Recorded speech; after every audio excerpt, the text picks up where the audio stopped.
Principles of Economics, my complete guide to understanding economics, is now available in hardcover, audiobook, and ebook from Saifedean.com, Amazon, and many more booksellers worldwide. And now I am also teaching a course based on this book on my website, Saifedean.com. Principles of Economics will run the whole academic year, from September to June, and will have a new lecture every 2 weeks, as well as weekly live online discussion seminars open to learners from all over the world and from all walks of life. Whether you're a student, a professional, or a retiree, you are making economic decisions every day, and this course will arm you with the wisdom of centuries of economists to improve your economic decision-making. You'll also get a free book of Principles of Economics if you sign up for the course. Go to Saifedean.com and sign up now. The Bitcoin Standard podcast is brought to you by Crowd Health. Crowd Health is the Bitcoiner's answer to fiat health insurance. If you listen to the show, you've probably heard me rail against the problems of modern healthcare and health insurance. Crowd Health is a brilliant new solution to this problem that leverages the power of Bitcoin to help people get affordable healthcare. Crowd Health holds its cash reserves in Bitcoin. It negotiates with healthcare providers on your behalf and gets you much better rates by offering to pay them cash upfront without having to go through the expensive bureaucracy of modern healthcare insurance. It's a solution that works better for healthcare providers and for patients by disintermediating large insurance companies who have the wrong incentives and are constantly raising costs. I'm very happy to have signed up for Crowd Health, and I'm really excited to support them as they disrupt the fiat health insurance industry. Go to joincrowdhealth.com and use the discount code SAIF, S-A-I-F, and you'll get the first 6 months for $99 only. The Bitcoin Standard podcast is brought to you by CoinKite. CoinKite are my favorite makers of Bitcoin hardware. They produce the legendary Open Dime, the first Bitcoin bearer asset, as well as the reliable Cold Card hardware wallet, the excellent stainless steel seed plates for storing your seed phrases, and the block clock. Now, CoinKite have produced the Sats card, a card the size of a credit card which can store Bitcoin and works great as a gift. CoinKite have just produced a limited edition gorgeous Bitcoin Standard Sats card, which carries the Bitcoin Standard logo, and you can get it from coinkite.shop/Bitcoin Standard. Use the code Bitcoin Standard to get 5% off your purchase. This podcast is also brought to you by the Bitcoin Way, your professional Bitcoin IT team offering you personalized, secure, and comprehensive solutions for every step along your Bitcoin journey. The Bitcoin Way offer live concierge service to guide you with your Bitcoin cold storage, running your node, privacy best practices, inheritance planning, corporate strategy, and multi-sig solutions. They don't touch your coins, they guide you through the process of acquiring your coins and securing them. If you'd like to make your setup safer and more reliable, book a consult with them and see what they have to suggest. If you want to give someone the gift of Bitcoin, get them this professional service that will ensure they start off knowing exactly how to manage their coins and not lose them. Go to thebitcoinway.com and start Bitcoining more confidently.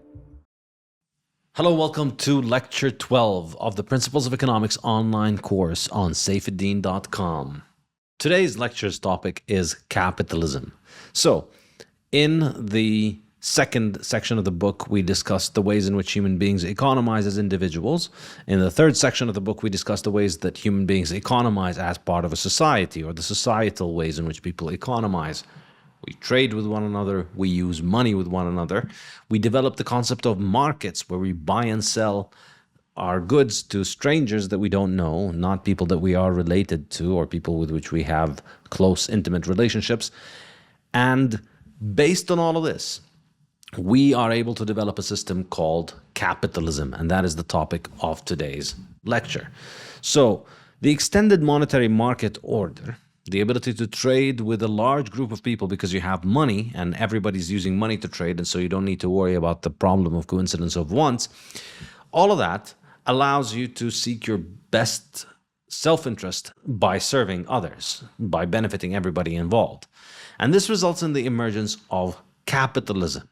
An inextricable output of the development of a market economy is that you develop a market economy in capital itself. And that means we have a market in capital goods. So I define capitalism in this chapter as the system of private ownership of capital goods in which individuals can buy and sell capital freely and decide how to employ their capital, reaping the rewards of using it productively and bearing the losses of using it unproductively. In a nutshell, the key idea here is that if capital allocation is determined by capital owners who are free to buy and sell capital, then you have a system called capitalism. If, on the other hand, capital allocation is determined by government officials who don't own the capital, then you have something called socialism. And Mises sets a litmus test for understanding whether you have a capitalist economy or a socialist economy, and that is whether the economy has a stock market. This is a very, very important point. Why the stock market? Why is the stock market the litmus test for being a capitalist economy?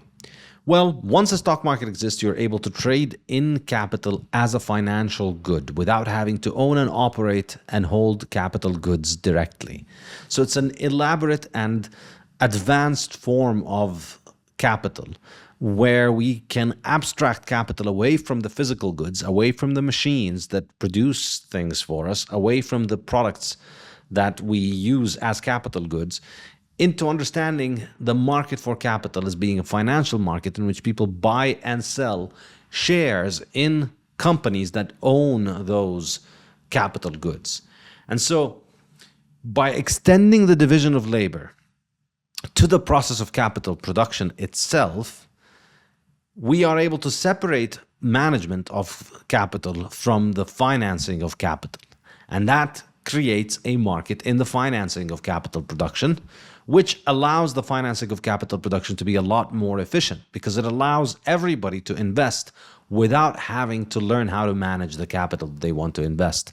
In other words, anyone can become a capitalist right now without ever having to touch a capital good in which they're invested. So you simply buy stocks in a company, and that company is able to then purchase the capital goods and use them and utilize them and hire the correct managers who know how to run that thing. So therefore, you no longer need to get your hands on the capital good in order to become a capitalist. You can just simply save your money and then take your savings and invest them in a company that owns the capital. And this, we can think of it as just the extension of the division of labor to the process of capital production itself. In other words, we continue to advance and develop more and more specialization and more division of labor with everything, including the process of capital production itself. Instead of every person having to accumulate their own capital and working to produce outputs from that capital, everybody now can just buy financial capital and let management decide. And so as a capitalist, you decide where to allocate your capital rather than deciding what exactly happens with the day-to-day management with that capital. And this makes capital investment available to anyone. And that allows capital to be allocated to those who use it most productively. This is the key point to understand about capitalism and why a stock market is so important. Because if there's a stock market, there's a free market, anybody can allocate their capital anywhere they want. Now that might initially sound like a reckless thing. There are a lot of very not smart people in the world. There are a lot of people who make a lot of silly mistakes all the time. And just giving everybody the freedom to allocate capital seems like a reckless thing to do.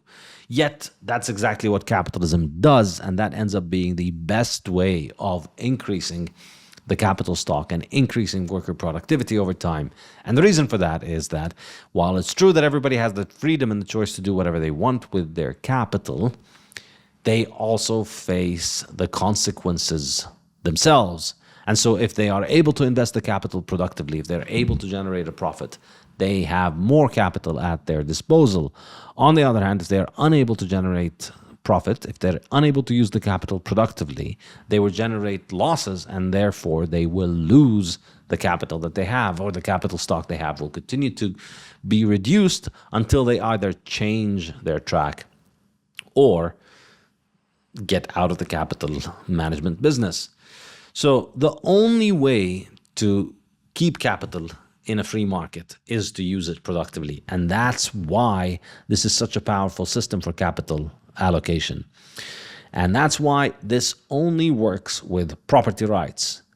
Only with property rights in capital can you have a free market in capital goods and the allocation of capital to its most productive users. If the people who allocate capital don't own it and they don't face the consequences of investing it successfully or investing it unsuccessfully, then the entire thing falls apart.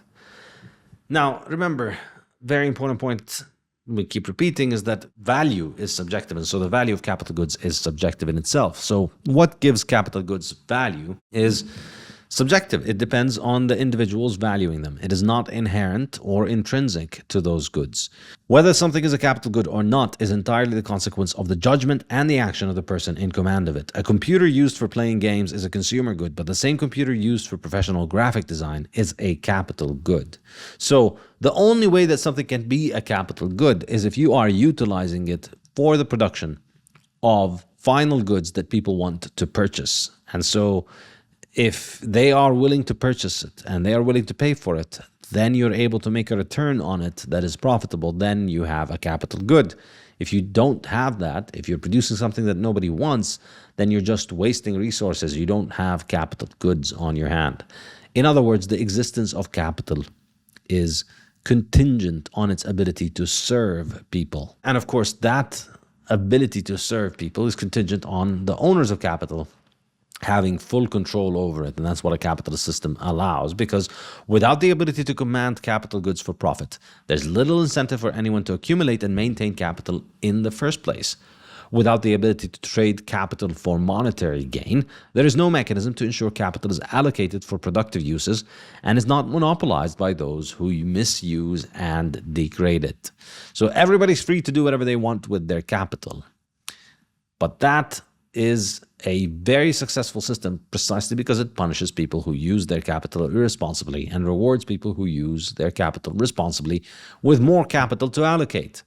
So capital is not a lump of machines, but a mental construct that survives, like a living organism, in an ecosystem where it is constantly valued and traded by acting individuals. It thus makes little sense to speak of a societal capital stock outside of the ability of individuals to freely value and command these capital goods, use them in production, and benefit from their use. In other words, if it's not privately owned, and if it's not producing goods that are being sold on the market freely, if its use as a capital good is not being dictated by consumers deciding what to do with it, then it's not really capital goods. For it to be a capital good, it needs to be functioning as part of a market economy. Capital outside of a market economy is like a fish out of water. Without this vital feedback that the capital gets from the consumers that are buying the product of this capital production process, then capital is not alive. It's like a fish out of water. It just like the fish needs to be ingesting the water to take the oxygen out of it to survive, and then if you take it out of the water, it dies. Similarly, capital goods, if they don't exist in a capital system, in a market system in which goods are bought and sold and traded, then it's not really capital. It can only be understood as capital if it is being productive in producing goods that people value more than the cost of producing. That's what it is. So this is really a very simple and powerful way of understanding economies, and that's why stock markets are so important. Because if you've never had a stock market, then we can understand that what you have is a pre-capitalist economy. This is an economy that is not a capitalist economy because you've not developed the sophisticated market for the trading of capital goods. So it's largely a pre-capitalist market economy. But a capitalist modern economy, a market economy that is capitalist in the modern world, is something that has a stock market. Now, if you shut down your stock market, then you have a socialist economic system, because then you no longer have a market process in the allocation of capital. Instead, you have a bureaucrat who allocates the capital as he sees fit. History for most of the world's countries has been the positive development from pre-capitalism to capitalism, interrupted by calamitous forays into socialist devastation. I think this is a good way of understanding economic history. It's not the way that it is usually taught in most universities, which is a heavily Marxist understanding of history, where these things are presented in silly religious terms of advancing toward this communist utopia that is essentially heaven, but managed by a bunch of lunatic mass murderers. In the real world, I think what we see is that there is no utopia, there is no heaven at the end. There is just constant need for people to work, save, lower their time preference, accumulate capital, participate in the division of labor, and become more and more civilized, and therefore improve their material living conditions day after day. That's the process of civilization. And with that process, we move toward a system in which we develop more and more sophisticated markets until we develop a market in the capital itself, which is a stock market, and that's where it becomes a capitalist society. And then if you have a bunch of lunatic mass murderers take over the country and prevent people from owning capital, then you destroy that and you move toward a socialist economic system. And so there are several examples that I give in the book. You look at the example of Russia. First stock market opened in the early 1800s. So you could say that Russia was a capitalist economy up until 1917, when its group of murderous lunatics took over the country, closed down the stock market, banned private property in capital goods, and destroyed the economy and murdered millions and millions of people around the world. Then, when that insane episode ended in 1991, these people were removed from power, and then Russia got a stock market again in 1991, and it became a capitalist economy again. And there are other examples in the book that are worth looking into, Germany and Poland, so I urge you to look into their history. And I find this is a very, very powerful metric. It's a really powerful litmus test that Mises has developed, because you can always look at any country and understand how it is developing and how it can be understood of as a capitalist or socialist economy. And these are terms that are used very often. All kinds of people call all kinds of things socialist or capitalist. But I believe this is the only real definition that is precise, useful, can help you distinguish between different types of economic system. And it's not just emotionally charged and ideologically driven. This is, I would say, anybody who's honest should be able to agree that this is an accurate assessment. Russia was a socialist economy from 1917 to 1991. And you could say that since 1991 it stopped being socialist, and before 1991 it was also a capitalist economy. So I think this is fairly uncontroversial, but it is a very powerful tool that very, very few people mention. Only in one article by Rothbard, he mentions asking Mises this as a question, and Mises responding. And I don't know of any other place in which Mises writes this out, but I think it's a very powerful criteria. And this is useful to think about the world, because in many places all over the world we see so many examples of people using the term socialist in a very inaccurate way. One of my pet peeves is they keep calling Scandinavian countries as socialist countries, which is not true, because they've always had a stock market. The stock markets have been open and operation without interruption for more than a century. Denmark's stock market has been functioning since 1808, Sweden's since 1863, Norway's 1881, and Finland since 1912. And since then, these stock markets have continued to operate. So these countries were never socialist economies, because you could always own capital freely in these economies. There are, of course, other ways in which governments intervene in the economy. But as long as you're able to freely own and trade capital, I would not call you a socialist economy. The syllabus for my new online economics course, Principles of Economics, is now available on Saifedean.com. The course will take place over 18 lectures, each based on one chapter from my new book, Principles of Economics, which will be available for free as an ebook for everyone registering for the course. Lectures will be released once every 2 weeks on Mondays, starting on the 25th of September 2023, and will be available in video and audio format. Live discussion seminars will be held once a week on Thursdays at alternating time slots, 12 hours apart, to ensure learners can attend from all over the world. I'm happy to announce that I have set up my new publishing house and online bookstore, The Safe House, which will be publishing and delivering the best Bitcoin and Austrian economics books worldwide in hardcover, audiobook, and ebook formats. Go to thesafehouse.com to buy my latest book, Principles of Economics, as well as the Fiat Standard and the Bitcoin Standard. And now I'm also publishing Fiat Food, Matthew Lysiak's amazing investigation into how inflation ruined our diet and health. And I'm also publishing Lynn Alden's Broken Money, her masterful exploration of the failures of the global financial system and how Bitcoin fixes it. This is a Bitcoiner's bookshop, so the books are printed in beautiful cloth hardcover made to last, with an ice-colored dust jacket on top. Go to thesafehouse.com and get yours now. A very important point to understand about capitalism, which is a really essential thing towards developing a good understanding of how capitalist economies work, is that capitalism is an entrepreneurial system. It is not a managerial system. And this seems like a strange thing to get hung up about, but I think it is extremely important. And it's something that Mises emphasizes, but most people don't take very seriously. The division of labor, extending to the process of investment itself, divides the process of investment into three distinct roles. Now, in many contexts, we see those roles overlap in the same individual.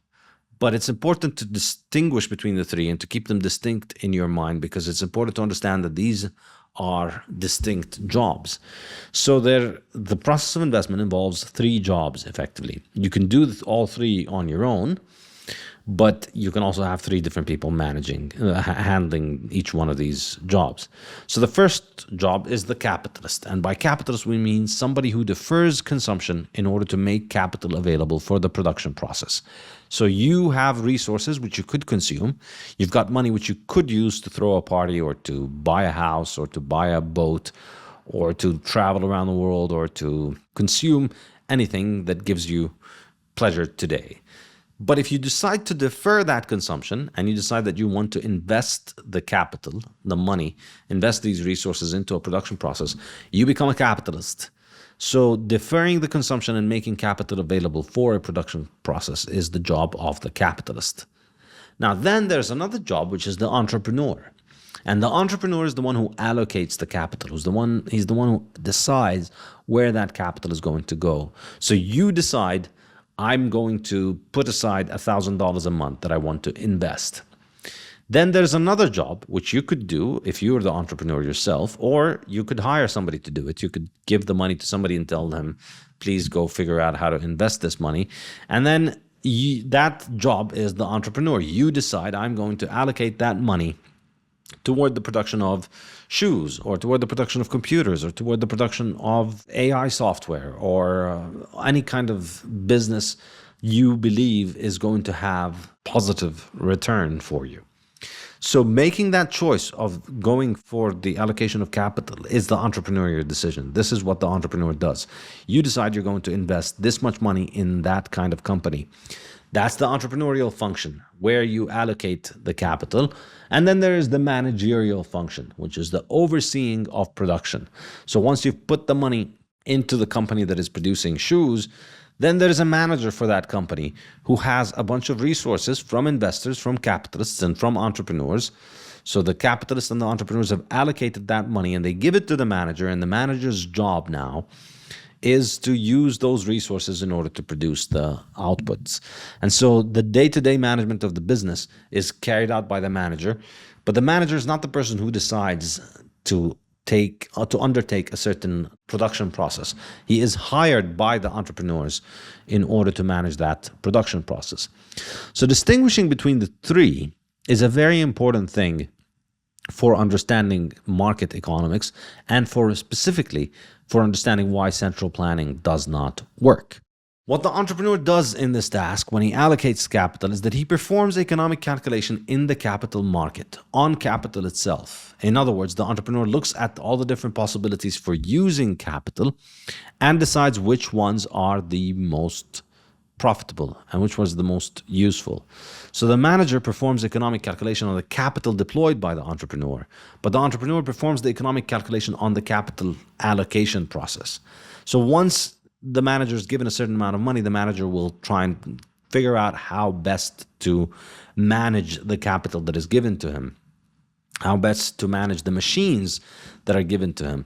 But the entrepreneur is the one who decides how many machines and how many workers and how much production is going to be taking place. So the function of the entrepreneur in the market economy is to determine the allocation of capital to different lines of production and different industries. The entrepreneur decides which products to produce and which lines of production need to be introduced, expanded, contracted, or shut down. And this is a very, very important job that is distinct from the day-to-day management. It's distinct from management. This isn't to say management is a bad thing, of course.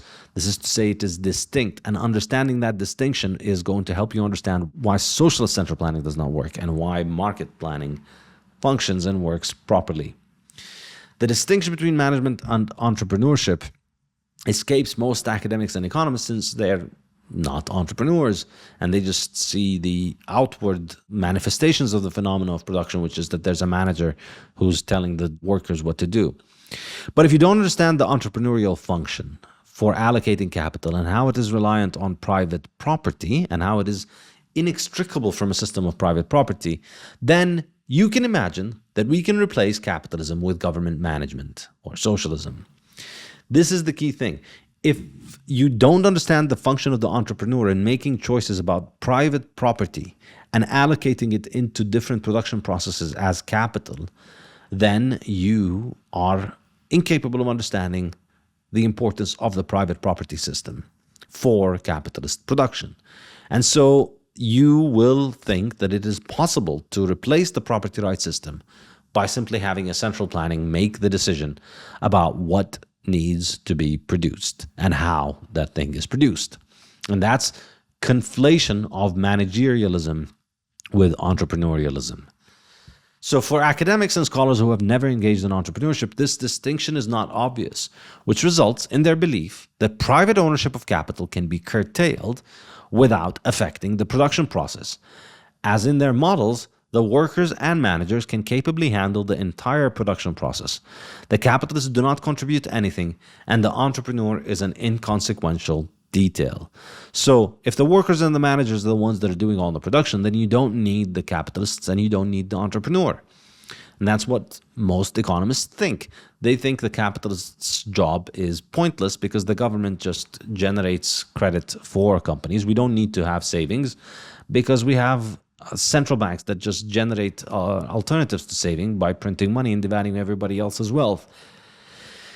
And if you don't understand that also, you don't understand the importance of having an entrepreneur who allocates the capital, who figures out how to make the capital work in order to make the production process possible. But the correct costs and benefit of actions cannot be calculated unless the capital goods involved are owned by someone who can use them in any way he likes. This is a very important point. Having all options available to the owner allows the owner to choose the option that serves society best and would generate the most profit for him. This is the thing. Unless there's private property, unless you have full ownership and control, unless you can do whatever you want with your capital, you aren't able to perform economic calculation on all the different ways that you can use it, and you aren't able to figure out which one is the most productive one, because the one that is the most productive is the one that is most profitable. So unless you have property and you are able to use that property and you're able to gain the profit from it, then you are incapable of performing economic calculation and knowing how to allocate capital properly. Without ownership and full command over capital goods, which entails reaping profits and suffering losses, there is no scope for rational calculation of profit and loss. Profit and loss are the lifeblood of a market economy. Entrepreneurs making calculations about profit and loss is what keeps the entire economic production process going.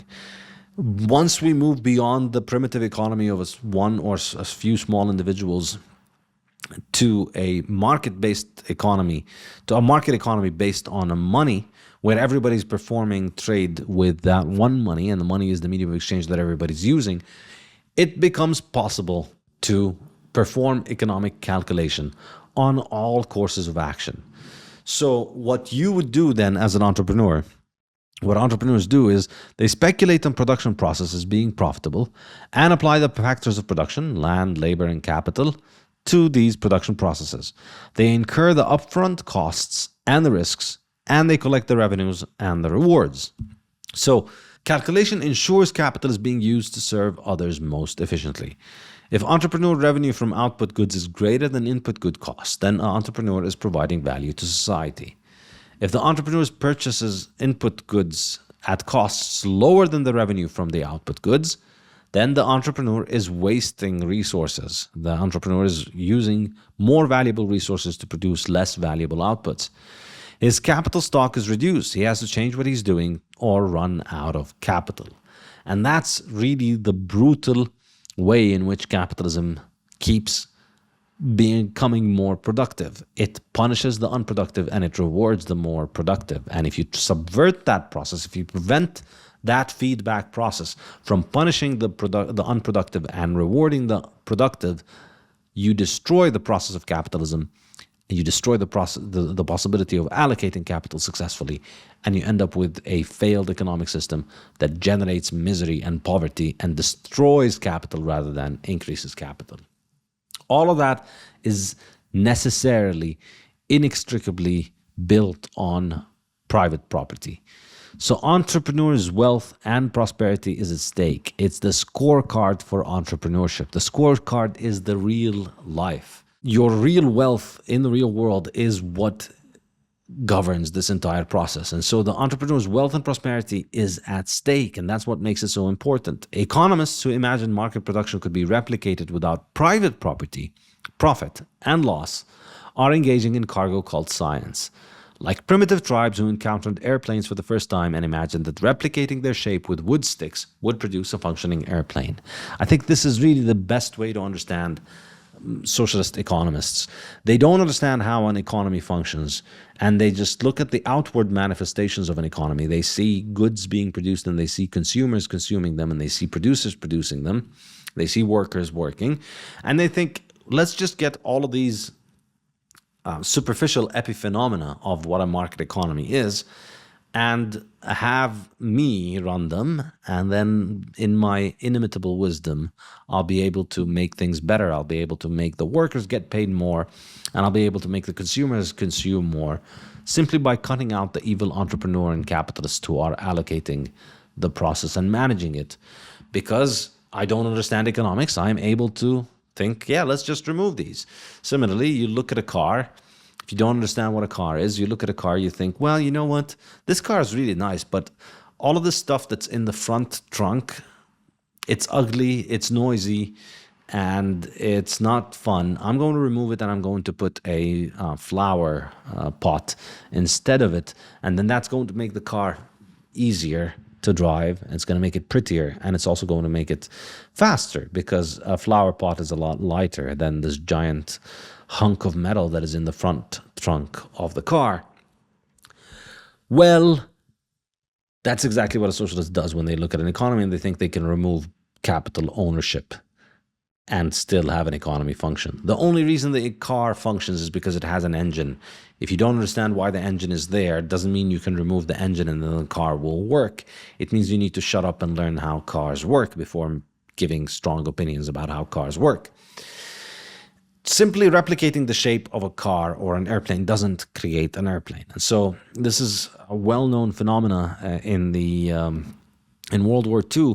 American airplanes had landed on these isolated islands in the Pacific, and people on these islands would see airplanes for the first time, and they were absolutely amazed at these things. And then they designed, out of bamboo sticks and out of tree twigs, they built things that looked like the airplanes that they saw, and they thought they could make them fly. And that's, again, very similar to what socialists do when they look at a market economy and they think, in this market economy, they're producing cars and steel and computers. Well, we can get rid of the capitalist, get rid of the entrepreneur, and just make the same thing out of tree twigs, essentially, and we'll be able to have the same production process. But again, that's because you don't understand how the airplane of capitalism works. And the way that it works is through private property. Only because the entrepreneur is allocating capital and performing economic calculation with capital, because he owns the capital, or he's working for somebody who owns the capital, and he faces the consequences both in terms of profit and loss. Only because of that is the process of economic production possible. Unless the person making the allocation has to make real choices involving trade-offs between different options over scarce resources, they will not be able to consider the true costs involved. That's why property is inseparable from capitalist economic production. And this is how we can understand the Mises critique of socialism, which is called the economic calculation problem. And this is one of the most important contributions that Austrian economics has given to the world. And it is something that most people have no idea about. So most people have a general idea that Austrian economists are pro-free markets and that they think socialism doesn't work. But if you ask them why does an Austrian economist think that socialism does not work, they'll tell you about the incentive problem. In a capitalist economy, people can get rich, and so they have an incentive to go to work, they have an incentive to be productive. Whereas in a socialist economy, if everybody's going to be living the same life, if a central planner is going to decide how much you can consume, and if consumption is dependent on need rather than ability to produce, then who is going to take out the trash? Who wants to have the unglamorous, dirty jobs? Who wants to go to medical school for 20 years to become a brain surgeon? Well, not 20 years of medical school, but who wants to go to school for 20, 25 years on total to become a brain surgeon when you could just get any easy job and still make the same amount of money? If everybody's going to be getting the same nice things, then everybody wants the same job, which is sit in an office in air conditioning and click at a keyboard all day and then go home and make money. Nobody wants to do the dirty jobs. Nobody wants to do the hard jobs. And that's why socialism fails. That's wrong. That's not the problem with socialism. At least it's not the problem with socialism that economists identify. And by economists, of course, I mean real economists, as in Austrian economists. The incentive problem was arguably solved in the Soviet Union in particular because you have a stronger incentive than profit under a socialist system, and that is not to be sent to the gulag, not to be sent to the prison camp, to the work camp, not to be killed. And so if you didn't show up to your work that the government had assigned for you, you faced very severe consequences. In a capitalist economy, you don't show up to work, you don't make money, but nobody's going to kill you. Nobody's going to throw you in a slave camp for the rest of your life because you didn't show up to work. Well, in socialism, they might. And that's why I do not believe that socialism suffered from a serious incentive problem. The incentive problem was highly competently solved by threatening people with death and slave labor. So people did have an incentive to work. If you look at the collapse of the Soviet Union collapsed not because of absenteeism. It wasn't as if all these giant factories were just missing the people because the people didn't show up because they weren't getting paid enough. That is not the case. People went to their work, but they sat there and they couldn't do anything. The entire process of economic production collapsed and fell apart because of the problem of calculation. Socialist economic systems cannot perform economic calculation because of everything we've discussed in this lecture so far, because there is no private property in capital. Without private property in capital, it is not possible for anyone to perform the entrepreneurial function and figure out where to allocate capital so that it is used productively rather than wastefully.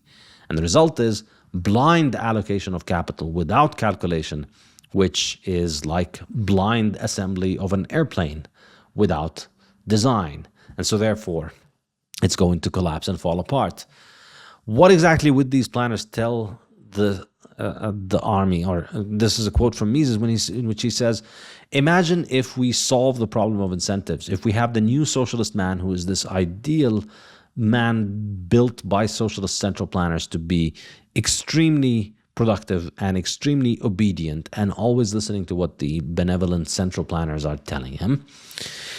If we have that man, if we have an army of these people willing to work without any complaint in order to achieve the goals of socialism, would that mean that socialism would work? Mises' answer is no. What exactly would the planners tell this army to do? How would they know what products to order their eager slaves to produce at what stage of production? How much of the product at each stage, what techniques or raw materials to use in that production, and how much of each, and where specifically to locate all this production? How would they know their costs? or what process of production is or is not efficient. Those are the important questions that are answered by economic calculation by entrepreneurs, which the socialist system cannot answer. Without a free market in capital, without the possibility of buying and selling all the inputs and the outputs of the production process, there is no possibility for figuring out how to allocate these things consciously in a rational way. There is no rational means for ascertaining how to allocate resources without property, prices, and a market for entrepreneurs and consumers to conduct economic calculation. How to decide where the resources go is the question. And that's a great quote here by Rothbard that explains this point in more detail, which I'm going to read in full. Mises demonstrated that in any economy more complex than the Crusoe or primitive family level, the Socialist Planning Board would simply not know what to do or how to answer any of these vital questions. Developing the momentous concept of calculation, Mises pointed out that the Planning Board could not answer these questions because socialism would lack the indispensable tool that private entrepreneurs use to appraise and calculate: the existence of a market in the means of production, a market that brings about money prices based on genuine profit-seeking exchanges by private owners of these means of production.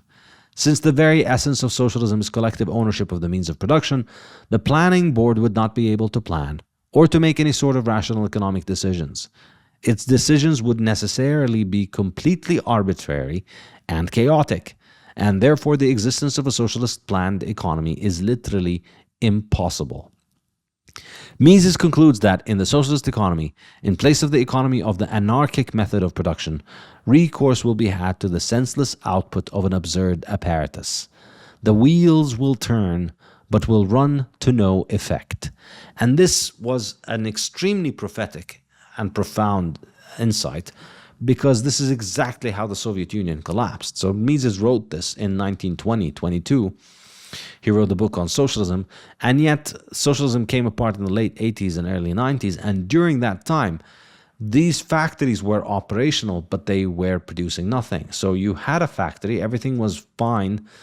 From the outside, it looked like you had an actual factory. The workers showed up, and they were there on time, so it wasn't an incentive problem. But the factory was unable to produce what it had to produce, because even though it could run its machines, it was missing one key ingredient. And why was it missing that key ingredient? Because they were unable to perform economic calculation to figure out how much of that ingredient they needed to produce. So think about a car factory that has that doesn't have enough glass to operate because there's a shortage of glass. Because how is the glass factory going to be able to figure out what to calculate?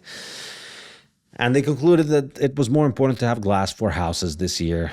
And so they didn't end up with enough glass for the cars that they wanted to produce. And so you have a car factory that's paying the salaries. It's got all the machines sitting there, but it can't make any cars because we don't have any glass for the cars. This is the kind of thing that happened to the Soviet Union at the late stages. It's not a problem of absenteeism or incentives. It's a problem of machines being unable to run sanely because they can't produce the output, because there's no way of cooperating and coordinating that output.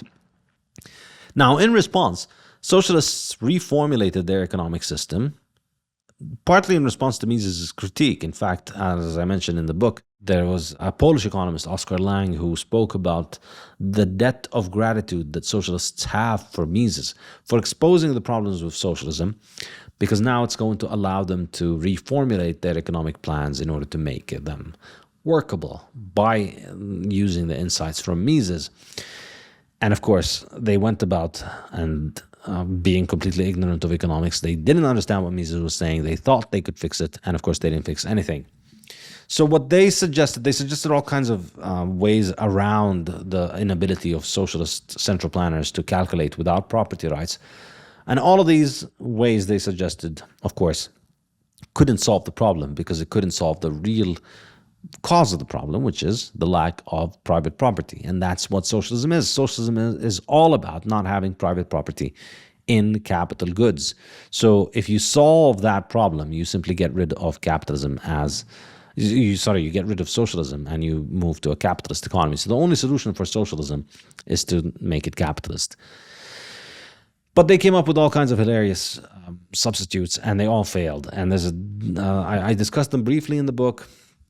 There's a more extensive discussion in the paper that I cite by Rothbard, the one that I just quoted. It's called The Socialist Calculation Debate Revisited.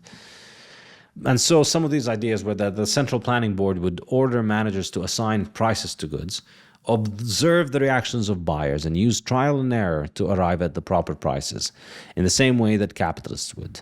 They would react to a surplus by lowering the price while reacting to a shortage by raising the price. But of course, that did not work because these socialist central planners were managers, not entrepreneurs.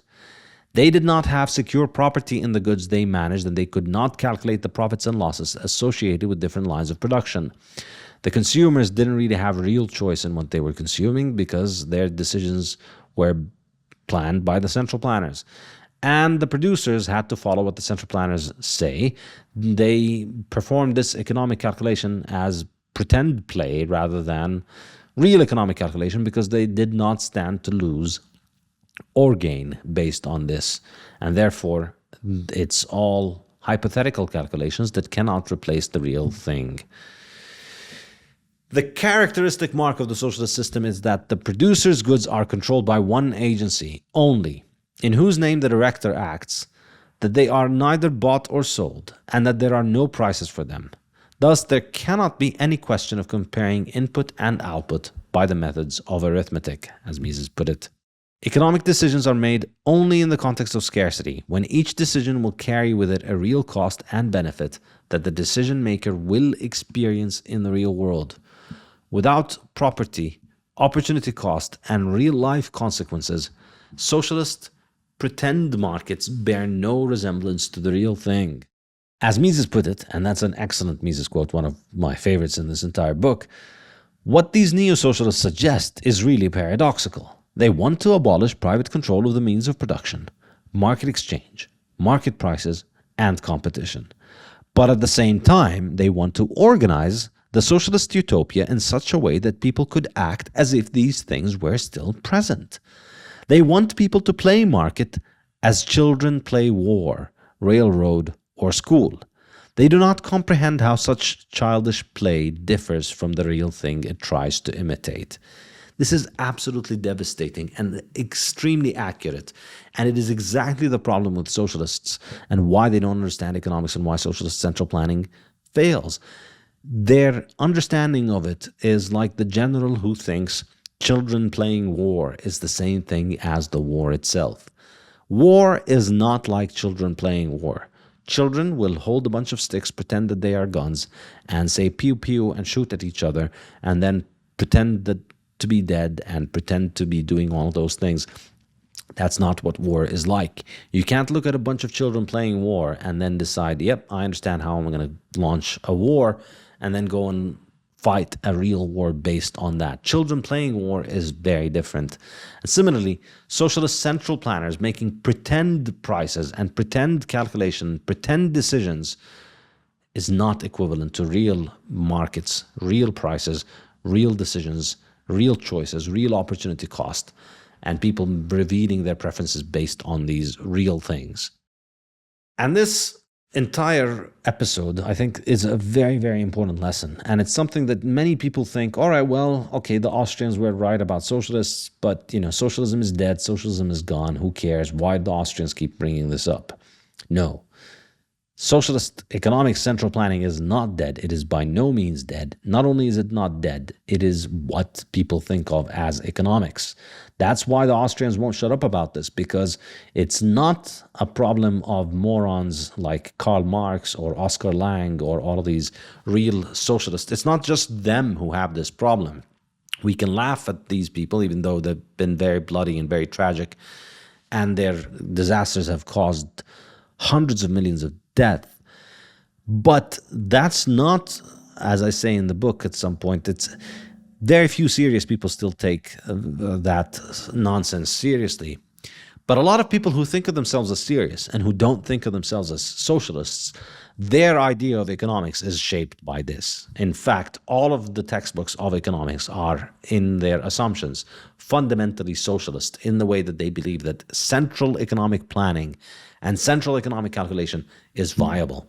And that's true for all of your major econ textbooks that are taught at universities today.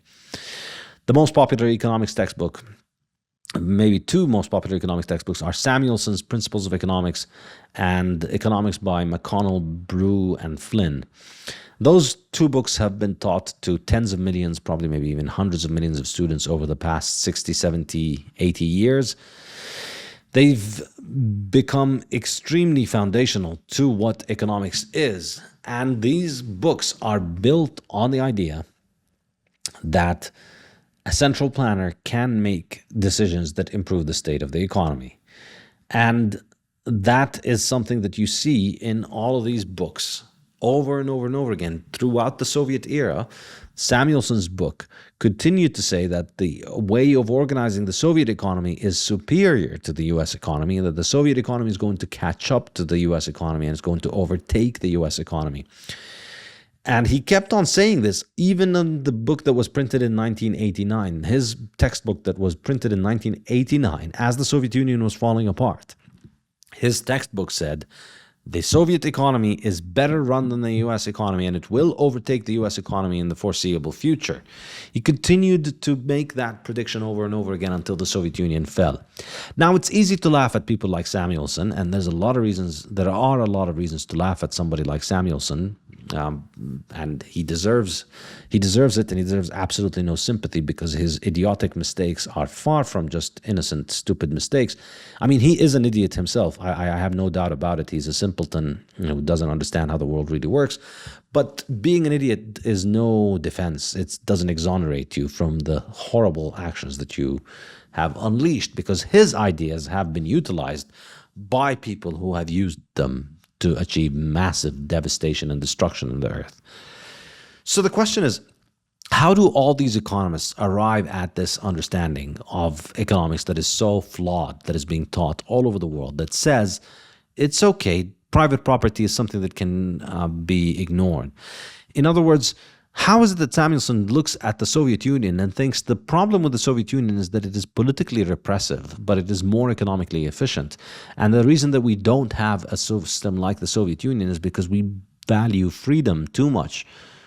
And therefore, we are giving up on economic efficiency in order to have freedom and private property. In other words, he's teaching people, and this is really the underlying assumption in the brains of the vast majority of brainwashed university victims in the world today.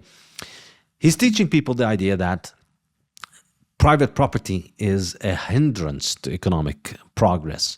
We'd have a more efficient, more productive economy if we had one central planner dictate and direct economic production, rather than have everybody make their own decisions on their own, because that's a wasteful way to make decisions.